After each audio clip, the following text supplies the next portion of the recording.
Hello, my friend, and welcome to episode number 36. What? Something like 36? Of TFU News and Views. I am your host, Anthony Brucali, owner, operator, madman behind TFU.INFO, the website, the Toy Archive, the YouTube channel, this podcast, and Transformers University podcast, and so much more. And I want to welcome you back to this countdown of the top 20 most influential Transformers toys to me, to my personal journey as a Transformers collector and as a fan. These 20 toys are the ones I deemed probably most important, maybe even most sentimental to a large extent. Now, if you missed part 1, which was 20 through 11, I'll give you a quick recap before we get into the top 10. So, at number 20, Dark Crumple Zone from Cybertron. At number 19, Micron Legend Shockwave, the Japanese version of Armada Tidal Wave. At 18, Generation 1 Computron. At 17, G2 Devastator. 16, Power Master Optimus Prime. 15, the E-Hobby GoBots Minibots set. At 14, Action Master Bumblebee. 13, Transformers Animated Bumblebee. 12, G2 Cyberjet Hooligan. And at 11, Beast Wars 2nd Lio Convoy. Hey, want to help out this podcast or the website TFU.INFO? There's a number of ways you can do it. Let me tell you how. You can help us directly by joining our Patreon and enrolling as a student at Transformers University. There, you'll get early access to the podcast as well as exclusive behind-the-scenes peeks and perks for as little as $1 a month. Sign up is quick and easy. Just swing on by to www.patreon.com/TFUInfo. Another way you can help us is by using our Amazon link, www.tfu.info/Amazon. Type that into your browser whenever you want to shop at Amazon, and a portion of what you spend will be contributed back to us. It's that easy. Finally, you don't become the world's longest running transforming toy archive without some help from other fans. We're always on the hunt for photos of figures and accessories we're missing from our pages. If you'd like to contribute, go to tfu.info/help for a list of what we need, or send an email to info@tfu.info. tfu.info, the Alpha Trion and Omega Prime of transforming toys. Now, back to the show. All right, so that brings us to the top 10. At number 10, we're going to go really with a modern figure, a really recent figure comparatively to everything else on here, and that is Combiner Wars Drag Strip. And you're going to say, why Drag Strip? Because it was the first one I opened. That figure really said to me what Combiner Wars and Generations could be, and it was, as a collector, it was eye-opening. It was like, we're traveling down this road. We never thought we'd travel down this road and see individual combiners again, and individual toys that merge with a larger toy to be a combiner. And for me, post-movie, I never thought they'd approach these characters individually, which, let's face it, they're obscure. Few people know who the individual members of a combiner are. Some people may remember the combiner themselves, but once you get out of Devastator, the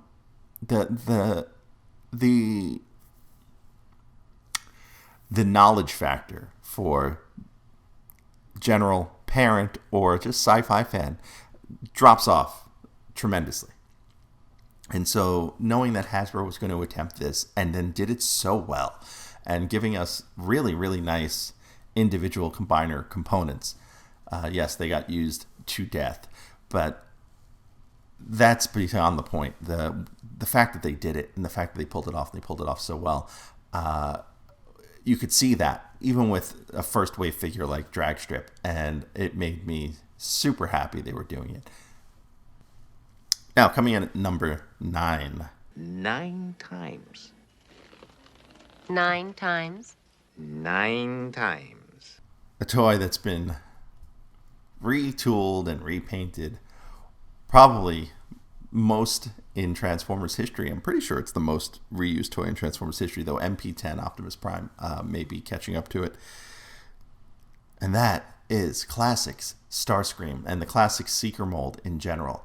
It is almost an upgrade to that Hooligan mold, but it's just so well done. And we had Seekers in Robot Masters a few years prior, and they were kind of just versions of the G1 mold that didn't really come apart, which was kind of neat. But this made it so they looked like the cartoon, and they were at a fun, playable size. And the fact that they've gone on to make so many versions of this mold adds to the collectability factor and plays to one of the things I really like as a collector, and that is being able to have what people would call double dipping into a mold. I would say it's, variation on a mold, and sometimes that's really just cool in a display. You display a whole bunch of these classic Seekers, and I posted a picture about a year ago on the Twitter feed at TFU.INFO of almost all of my classic Seeker mold together, and it looks really cool. It looks like an army. For those of us that grew up in the 80s with Transformers, but also with G.I. Joe, where there were hordes of Cobra Vipers of various kinds and hordes of G.I. Joe grunts. This is not something we got to do very often. And so, as a kid in the 80s, convincing your parents to buy a second of the same toy was very hard. Usually you had a second because you got it by accident. And to me, the classic Seeker mold kind of just, it scratches a lot of those itches. And I really, really hope that with the new, current, I should say, Earthrise Starscream, I know we're getting a couple of repaints and retools, but I really hope they run that one into the ground and use it for every possible Seeker color combination, including the ridiculous Skywarp combination that was in my last episode of Transformers University from the ESO sticker book, where they colored in some of the Marvel books, coloring book art. If you don't know what I'm talking about, go check the last episode. Go check the screen grab for the last episode. And, of course, check out the Twitter feed at TFU_info. Now, coming in at number 8, this one's very important to my collecting story. And I think this one could have been number 1 overall. But I'm putting it at number 8. And that is McDonald's Beast Wars Rhino. Why would this simple, silly little toy be so important to me? And I will tell you, it is the toy that reminded me that Transformers were back out and that there was a cartoon on called Beast Wars. And I should probably check that out. I got a Happy Meal one day after school in my first year of college on my way home. Stopped at Queens Center Mall in the food court, in the old Queens Center Mall before it was renovated into the huge mall it is now. Went down to the basement, which was where McDonald's was, also where KB Toys was, and got myself a Happy Meal because I wanted a Transformer out of it at 18 years old. And from there, I just started digging into other things Transformers related. And in that Happy Meal was Mick Beast Wars Rhino. It's not even the best one from those McDonald's Beast Wars figures. That one would be Beetle. But that's why this one is on the list. This started me on this journey again into Transformers in 1996. And I've been here ever since. So that toy is always going to be very important to me. And then into number 7, which I got, I think, the next year at some point, was Japanese Beast Wars Rhinox. And I can't remember how. I think I bought it off of eBay back in 97. It was one of the first things I got off of eBay. But it was so cool to me that it was in a different color scheme. It had just a completely different paint application layout on the Beast mode, and you can check it out on the site www.tfu.info. Just swing into 1997 and click on Rhinox, or swing into 96 and click on Rhinox for the first one to compare. That Rhinox was just really pretty, and I think that created up until then, that was my first Japanese figure, it was my first foreign figure. And for me, I don't know if it demystified Japanese figures or if it created even more of an interest for me in Japanese Transformers. But that one was certainly important to me on my collecting journey. And again, once again, with the variants and variations, I think it drove me to like having more than one of the same mold if it meant that they looked slightly different and you could put them next to each other and kind of compare and contrast the differences. Now, coming in at number 6, another Beast Wars character, but not a Beast Wars original toy. This one is also a recent release, and that is Masterpiece Dinobot. The reason this one is so important to me as a collector because it has changed my outlook for the future and in the current state of Transformers, and that is that anything is possible. There is anything possible to be released. The fact that that toy can transform from one mode to the other, the way it does, and look as good as it does, is quite amazing to me. And that was one, when they started doing Beast Wars Masterpiece, even before that, we're like, there's no way that Masterpiece Dinobot is going to happen. That toy is just too weird.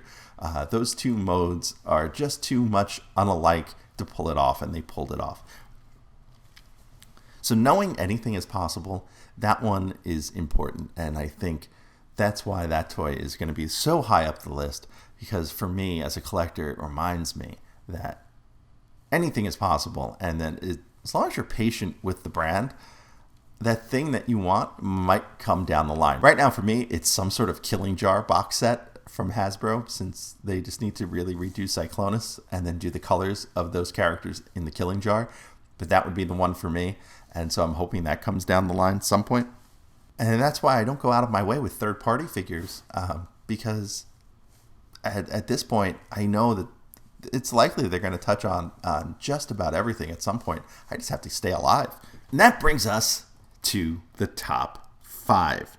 And coming at number 5 is a Transformers movie figure, technically. And technically it's a Cybertron figure, and technically it's a G1 figure. I'm talking about movie Big Daddy. And this also goes to what I was talking about previously about anything is possible. Movie Big Daddy came out of a bunch of us fans at BotCon jokingly requesting they do an update for Big Daddy at the Hasbro panel. And they took that interest and spun it into a Walmart exclusive toy. And because it just exists, again, it shows me the power of what fans can do when they come together, when you stay positive and when you approach it with the right attitude. And Big Daddy, it was a joke because it was just the silly name. And we somehow turned it into something that actually happened. That is the importance of community in this fandom in particular, and the importance of staying positive. And I think that brings me to number 4, and this is where I start adding multiple figures together. And it's not because of the figures themselves sometimes, but the stories behind them. And for this one, it is Transmetal, Megatron, and Optimus from Beast Wars. And I got them together at the same time. And look, those toys are some of the best and some of the most important Transformers of all time. Look online, read up on them. They are super fun toys, and they always remind me of how fun they are, but they also always remind me of how I got them. They were kind of hard to come by at first. And on Alt Toys Transformers, there was, conversation on how to get them, where to find them. And one of the people I had gotten friendly with on Alt Toys Transformers was a gentleman by the name of Rob Gerbracht. He goes by the screen handle Tengu. He went on to be part of the production team for OTFCC. He wrote a couple of the Wreckers comics back in the day. He was the trivia champion at BotCon for at least 1 year. And he was basically the first person I met in person in the fandom because of these figures. He had bought an extra set. He wanted to sell them. We both lived east of New York City, of Manhattan. I was living in Queens, where I grew up. He is from Long Island. And we met in the parking lot of the Levittown Toys R Us, which is no longer there. It is Kohl's now. And he sold me these figures, and we talked for a little bit, and then I would see him at conventions, and it was just I had a familiar face to go and say hi and talk to and walk around with and hang out with. And again, it goes back to community. I think the most important thing beyond the collecting, beyond the shows, beyond the interest in this hobby is the community that goes with it. And if you haven't been out and met a few people, talked to a few people, just made a friend or two, go do it. It's so rewarding, so worth it. I mean, I chat with a whole bunch of people. Rob and I are friends on Facebook. He has moved much further away in his time, but I still chat with so many people. And I want to tell you that it is something worthwhile for you to do. And that takes us into the top 3. And these are going to be certainly not your top 3 best Transformers toys of all time. That's for sure. Coming in number 3, and this is really a group of 6, but I'll take you back to the story of when I first saw them and what really attracted me to them, and then why I feel they are important in my collecting, in my choices of collecting. And that takes me back to, I guess, a time around the year 2000.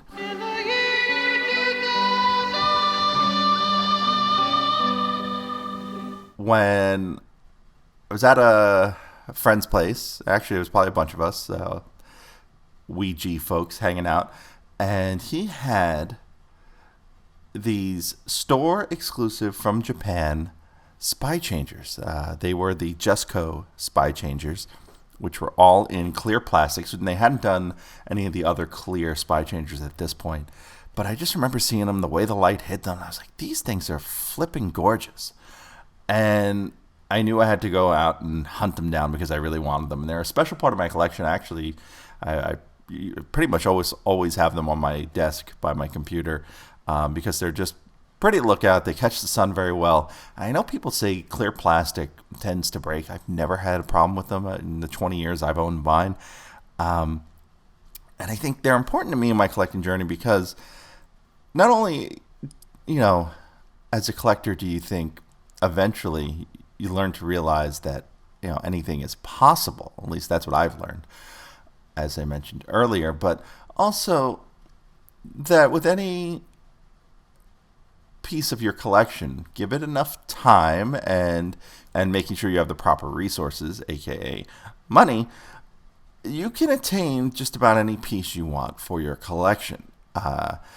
And that's not to say you need to have a ton of money, but if you save and wait over time or hunt down the right deal, you can pretty much put any piece into your Transformers collection that you really want. And these guys took a little finding at the time. They're probably easier to find now than they were then. And I had to wait for the right deal and the right price and a seller in Japan who was willing to go at the price I wanted. And eventually, I got them. And I think, that lesson too is something worth noting. But they're gorgeous figures, and they're ones I'm just very, very proud to have in my collection because they're a little exotic too. And that takes us to the top 2. And that number 2 is probably the figure you thought was going to be at number 1. And that is Generation 1 Wheeljack. And there's a couple of reasons why this figure is important to me in my collecting journey. I'll dial into the main one in a second. But again, talking about how anything is attainable over time. This is one I had as a kid, but I missed out on him in 84 and 85. He was a mail-away figure in the STARS program, which was really good for me as someone who came back to Transformers after getting out of them as a kid and then finding other things and then eventually finding my way back. I always wanted a Wheeljack, and knowing that I could at least get to him through some method, pre-eBay, pre-internet, always left me hope that I could find other figures. And, when I first found eBay in the late 90s, that was kind of realized as well. But the main reason why this figure is so high up my list and why Wheeljack is probably one of my all-time favorite characters has nothing to do with the character itself, but to do with his stickers and his markings. He has fake Alitalia, the Italian Airlines logo on him, and is predominantly white with green and red stickers, and decked out in kind of Italian flag colors. Now, I've never been to Italy, but I am Italian American, 100% on both sides of my family, and I used to see the Alitalia logo at my grandmother's house because she used to go occasionally visit her cousins in Sicily. And for me, it was something I never really saw in a cartoon or in any sort of kids programming, was those symbols, which meant that to some extent Wheeljack was like me, at least to my kid brain, right? And I think it speaks further to representation. And I think a lot of people find their way into Transformers via some sort of representation of who they are. And that even continues into, the later IDW stuff, not the current continuity, but the previous continuity. So whether it's Wheeljack for me, or, a lot of people feel Jazz represents African Americans to some extent, and being voiced by Scatman Crothers probably helps in that regard as well. Or just finding, a character that is similar to who you feel you are on the inside and on the outside, whether it be, Chrome Dome and Rewind, or Anode, or Starscream, or Knockout, or Megatron, or whoever that may be, with how characters are represented. It reminds us all that representation in whatever art form, whatever culture you're into, matters. It matters not only for you as the person who is receiving it, but also on the other end, it matters as a reflection of you to other people. And I hope you all do take that to heart. And that is why Wheeljack is in my list, G1 Wheeljack, and why he is so high up. And he would be number one if it wasn't for this one figure.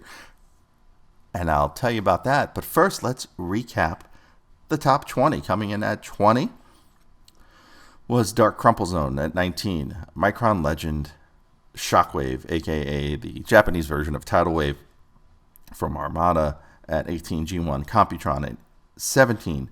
G2 Devastator at 16. Power Master Optimus Prime at 15. The E-Hobby GoBot set at 14. Action Master Bumblebee at 13. Animated Bumblebee at 12. G2 Hooligan at 11. Beast Wars Second Lio Convoy at 10. Combiner Wars Drag Strip at 9. Classic Starscream at 8. McDonald's Beast Wars Rhino at 7. Japanese Beast Wars Rhinox at 6. Masterpiece Dinobot at 5. Movie Big Daddy at 4. Transmetal Megatron and Optimus at 3. The Justco Spy Changers, and at 2. G1 Wheeljack. And coming in at number 1, drumroll please,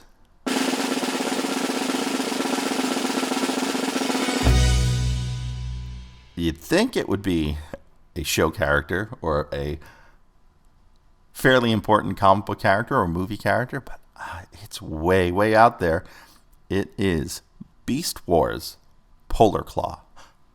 What? What you say, Beast Wars Polar Claw? Well, yes, Beast Wars Polar Claw. Turns into a polar bear. He's got a bat that fires off his shoulder. He was never in the Beast Wars cartoon. He was kind of in the Beast Wars comic from IDW. And the reason this figure is in at number 1 is this is the toy that got me back into collecting Transformers on what has been a permanent basis since 1997-ish, 96, 97. Yep, because I kind of went into the toy store, into Toys R Us, as an 18-year-old going, it'd be fun to kind of look around after picking up that McDonald's toy. And something really drew me in about Polar Claw. I think it was really how his polar bear front arms mounted on his shoulders, and he had weapons that fired off his shoulders, which was very, very G1 reminiscent for me, in a way like Prowl or Blue Streak had the shoulder launchers, or Wheeljack, who had the shoulder launchers. I think that sort of design and that sort of way of presenting the robot mode, as impractical as it is, because that means the robot can't look side to side without these giant things in his face, I think it drew me in, and it's what drew me in to look into the Transformers Online fandom and to try to go watch Beast Wars if I hadn't done so already. I might be misremembering the timeline there a little bit, but that was the one. And I think if not for that figure, and not for how good that figure really was, I mean, at $15, it was a heck of a toy. I don't think I would have come back the way I have, or be here doing this podcast, or running TFU.info, the website. And so, there you have it. It's a pretty simple choice for me, and that is the list of the top 20 most influential Transformers to me. Thanks for listening to the show. Stick around to hear what's coming up next episode, but first, I want to fill you in on a few ways you can stay in touch with the show. Want to be on the show? Leave us a voicemail at 702-763-4838. That's 702-POD-4TFU. Or send an email to info@tfu.info. Be sure to catch us on Twitter at TFU_info and on Facebook and Instagram under the username TFU.info, all one word. Also, please subscribe to our YouTube channel, youtube.com/TFU.info, where we post all of our podcasts, plus special video segments, reviews, and live coverage of Transformers-related events such as New York Toy Fair and New York Comic Con. I hope you enjoyed this episode. Please visit us at www.tfu.info, the world's longest-running transforming toy archive. So what do you think of the list? What are your top 2, 3, 4 most influential Transformers to you? Hit me up on social media and let me know. Hit me up on social media, comment below if you're watching the video, and let me know. Till next time, I am Anthony Brucali, owner, operator, madman behind TFU.info. See ya.